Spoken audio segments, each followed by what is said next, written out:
নমস্কার, আমি দিবাকর। আপনারা দেখছেন জাগরণ বাংলা। আজকে আমার সঙ্গে রয়েছেন বিজেপি নেতা সায়ন লাহিড়ী। সায়নদা, জাগরণ বাংলাতে তোমাকে স্বাগত। তোমাকেও দিবাকর গৈরিক অভিনন্দন তোমাকে জানাই এবং জাগরণ বাংলার সমস্ত শ্রোতা বন্ধুদেরকেও গৈরিক অভিবাদন জানাচ্ছি।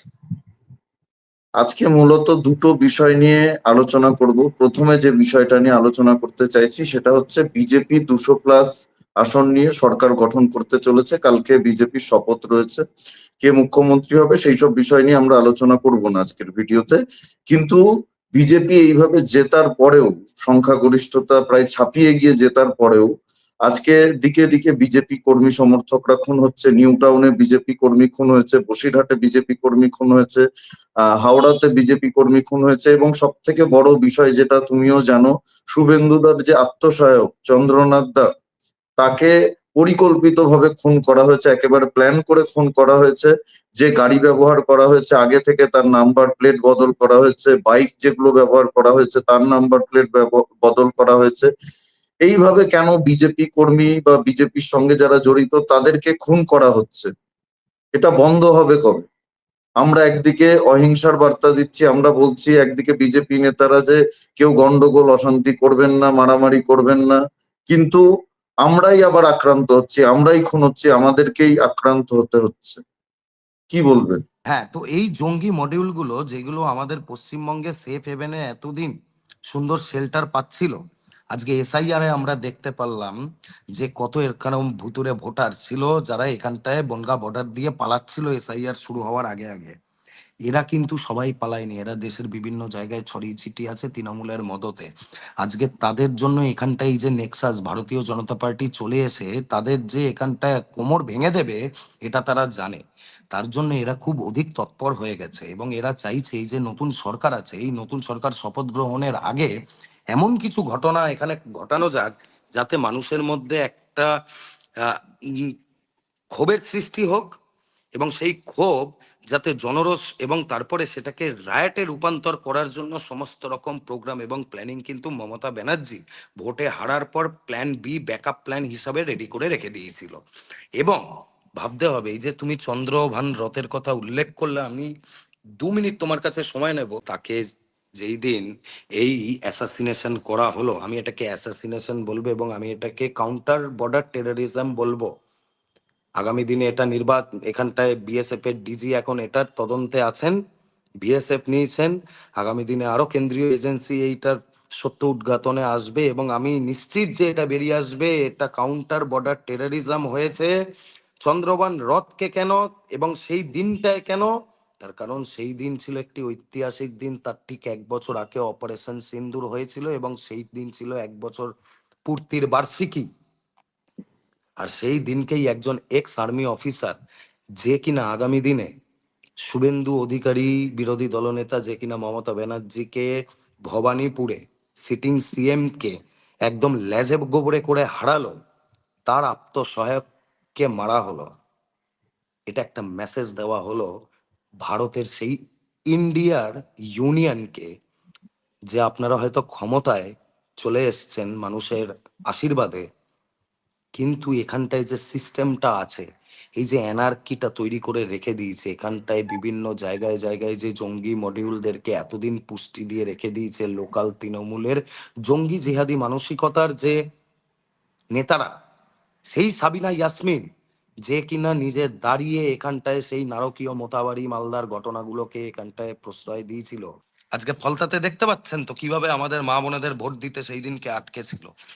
এদের এখানটায় তালা লেগে গেছে দোকানে এই জঙ্গি জেহাদি মডিউলগুলোর। তার কারণ এরা ভালো করে জানে এদের যে অভিসন্ধি ছিল চিকেন নেককে এখানটায় কেটে উত্তর পূর্ব ভারতকে ভারতের মূল ভূখণ্ড থেকে বিচ্ছিন্ন করে দাও, কিংবা বাংলাদেশ থেকে এখানটায় জঙ্গি ঢুকিয়ে ঢুকিয়ে ঢুকিয়ে ঢুকিয়ে লালকেল্লার ব্লাস্টের মতো ঘটনা ঘটাও। এই জিনিসগুলোতে তালা পড়ে যাবে বলে আজকে লালকেল্লায় যে বোম ব্লাস্ট হলো, তারও তো নেক্সাস আমার পশ্চিমবাংলার সাথে জুড়ছে। আজকে আইএসআইয়ের এখানটায় অপারেটিভকে ধরা হচ্ছে, লস্করে তৈবার অপারেটিভকে ধরা হচ্ছে, ইন্ডিয়ান মুজাহিদ্দিনের একদম স্লিপার সেলকে ধরা হচ্ছে, তাদের এখানটায় অপারেটিভদের ধরা হচ্ছে এই জায়গা থেকে।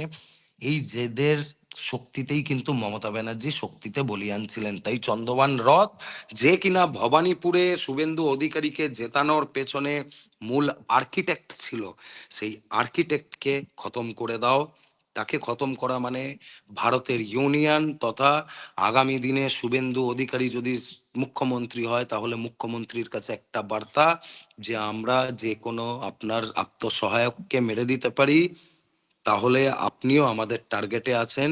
কিংবা যে কোনো সাধারণ মানুষ, যে কোনো সাধারণ প্লেস টার্গেটে আছে। এটা একটা মেসেজ দেওয়া হলো অপারেশন সিন্দুরের বার্ষিকীর দিনকে। এবং আমি আপনাকে বলে রাখি, এরা পূর্ণভাবে প্রস্তুত আছে। আমাদের কাছে যা খবর আছে ইতিমধ্যেই আপনি জানেন, হাওড়া শিবপুরে বিভিন্ন জায়গায় 2-3 দিন রাত ধরে বোমাবাজি হচ্ছে। আমরা বিভিন্ন ভিডিও দেখতে পাচ্ছি গুলশান কলোনিতে, রাজাবাজার, তপসিয়া, এখানটায় নারায়ে তাকবীর দিয়ে এরা মিছিল করছে। আজকে আপনি বলুন, ভারতীয় জনতা পার্টি জিতে যাওয়ার পর একজন মুসলমানের বাড়ি পোড়ানো হয়েছে কিনা? কোনো মুসলমানের এখানটায় হাত পা ভাঙা হয়েছে কিনা, তাকে খুন করা হয়েছে কিনা, কিংবা কোনো মুসলমানের মা বোনেদের সম্মান নিয়ে ভারতীয় জনতা পার্টি এখানে খেলা করেছে কিনা? দেখাতে পারবেন না।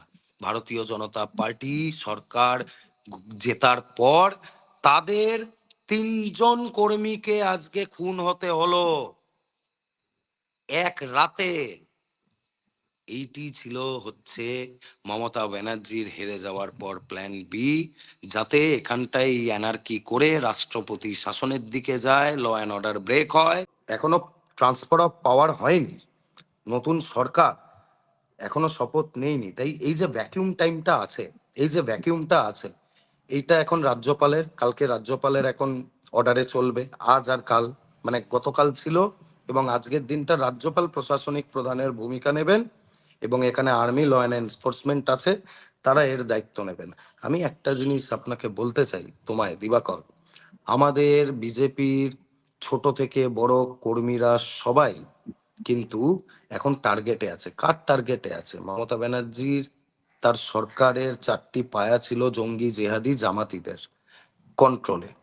এই যে 33% দুধেল গাইদের এই ভোট ব্যাংকের আজকে এরা এতদিন টিকে ছিল, তো এরা মমতা ব্যানার্জিকে রীতিমতো ব্ল্যাকমেল করেই এই সংখ্যালঘু উন্নয়নের জন্য এত হাজার হাজার কোটি টাকা, এত মাদ্রাসা খাতে এত হাজার হাজার কোটি টাকা, সমস্ত রকম সুযোগ সুবিধা এই এদের জন্য পাইয়ে দেওয়া, কিংবা সমস্ত রকম ক্রাইমে এদের মনোপলি এবং এদের যে 7 খুন মাফ, এই যে সিস্টেম, এই সিস্টেমটার ওপর আঘাত আসবে। পশ্চিম বাংলায় আগামী মুখ্যমন্ত্রী শপথ নেওয়ার পর বিকেল থেকেই এই অ্যাকশন কিন্তু শুরু হয়ে যাবে। এবং আমি তোমার ক্যামেরার মাধ্যমে শ্রোতা বন্ধুদের বলে দিচ্ছি, এই পশ্চিম বাংলায় উত্তরপ্রদেশের থেকে বেশি এখানটায় অবৈধ এনক্রোচমেন্টকে সরানোর জন্য বুলডোজার ব্যবহার করতে হবে। অবৈধভাবে এখানে দখলদারি জমি মুক্ত করার জন্য বুলডোজার ব্যবহার করতে হবে। এবং পশ্চিমবঙ্গে উত্তরপ্রদেশের থেকে বেশি ডন, ক্রিমিনাল, হিস্ট্রি শিটার, গুন্ডা আছে, যারা এতদিন ধরে এই শাহজাহানদেরকে হেল্প করে গেছে, এই শওকাত মোল্লাদেরকে ভোটে জিতিয়েছে, এই জাহাঙ্গীরকে পুষ্পা বানিয়েছে। এদের সমস্ত পুষ্পাগিরি, এদের সমস্ত কেরামতি 9 তারিখ শপথ গ্রহণের মুহূর্ত থেকেই কিন্তু এরা যাতে প্রহর শেষ গুনে একটা এদের। বিষয় যেটা নিয়ে কথা বলতে চাই, বহু বিজেপি কর্মী সমর্থকরা আমাকে ফোন করেছেন 4 তারিখের পর থেকে।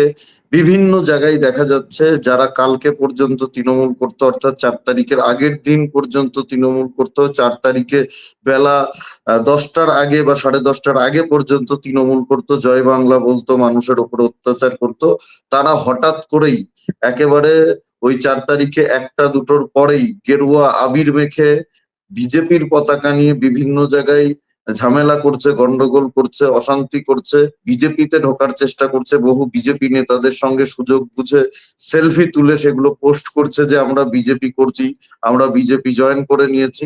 অথচ এদিকে রাজ্য সভাপতি শ্রমিক ভট্টাচার্য বার্তা দিচ্ছেন যে কোনো তৃণমূলের ক্রিমিনাল দুষ্কৃতী, তৃণমূলের নেতা যারা মানুষের উপর অত্যাচার করেছে, চুরি ডাকাতি করেছে, কাটমানি নিয়েছে, তোলাবাজি করেছে, তাদের কাউকে দলে নেওয়া হবে না। একেবারে পরিষ্কার বার্তা দিয়েছেন। তারপরেও আমরা দেখছি বিভিন্ন জায়গা থেকে এই ধরনের অভিযোগ আসছে যে এভাবে এরা নিজেরাই গেরুয়া আবির মেখে বিজেপি নেতাদের সঙ্গে কৌশলে ছবি তুলে, একজন এমএলএ বা এমপির পক্ষে তো সবাইকে চেনা সম্ভব নয়, সেই সুযোগ নিয়ে এরা গেরুয়া আবির মেখে ছবি টবি তুলে পোস্ট করছে, এরা এখন নাকি বিজেপি হয়ে গেছে। আমাদের প্রকৃত যারা বিজেপি কর্মী এতদিন ধরে লড়াই করেছে তাদের উপরেও এরা অত্যাচার করছে, কি বলবো? একটাই জিনিস আমি আমার কর্মীদের বললাম, দাঁতে দাঁত লাগিয়ে তৃণমূলের এই যে নারকীয় সন্ত্রাসের বিরুদ্ধে এত বছর লড়লেন, আর 48 ঘন্টা ধৈর্য ধরুন।